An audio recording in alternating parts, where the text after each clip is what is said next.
Welcome back. The defense budget request from the White House cuts DoD procurement funding by $8 billion. The request asks for $112 billion for research and development. That's a 5% increase. Todd Harrison's director of defense budget analysis and the Aerospace Security Project, Center for Strategic and International Studies.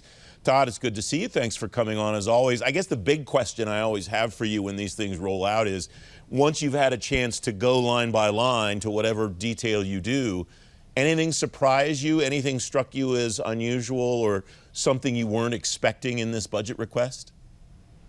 Yeah, I think there's not a lot of surprises in this request overall, but there were a few things that jumped out to me.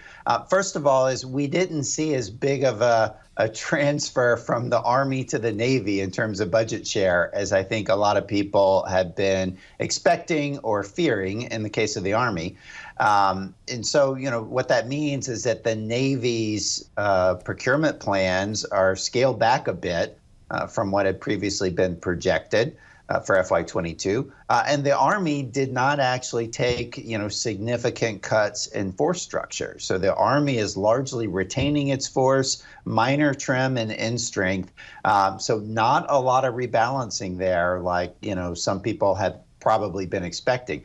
The other interesting thing, so now diving down into some of the details at the line item level, is what the Air Force did with its Advanced Battle Management System, ABMS. And so this is supposed to be the Air Force's flagship program for Joint All-Domain Command and Control.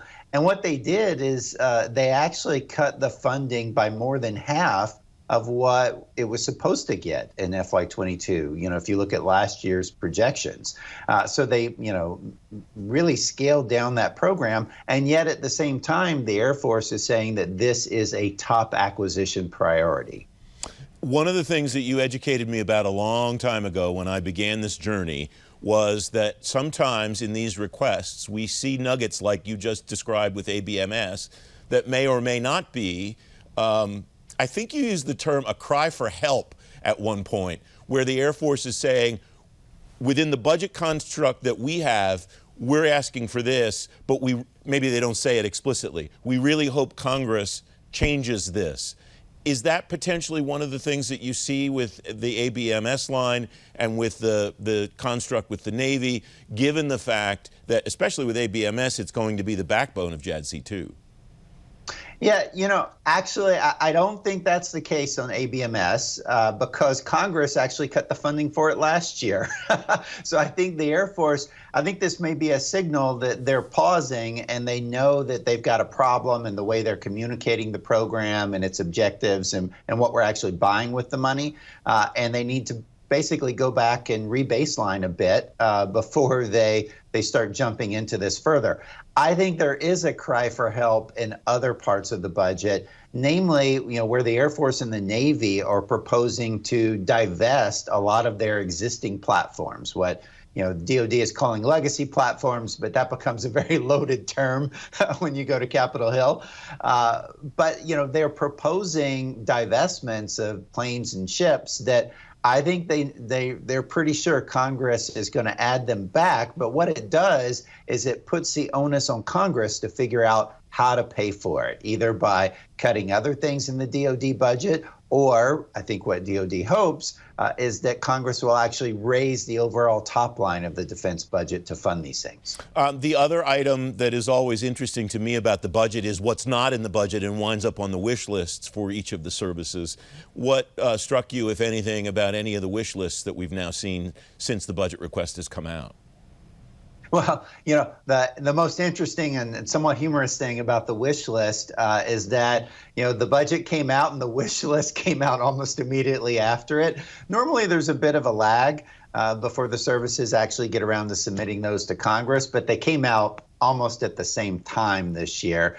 And in part, that's because DOD has been, done with its budget request for months now, and they've really just been waiting on OMB, the Office of Management and Budget, to get the overall federal budget together to submit it to Congress. So they've had plenty of time to work these wish lists, and they were, apparently cocked and ready to go. not a lot of huge surprises in the wish list. They want to buy back some things in some areas. It's readiness or buying more ISR in cases of some of the COCOMs.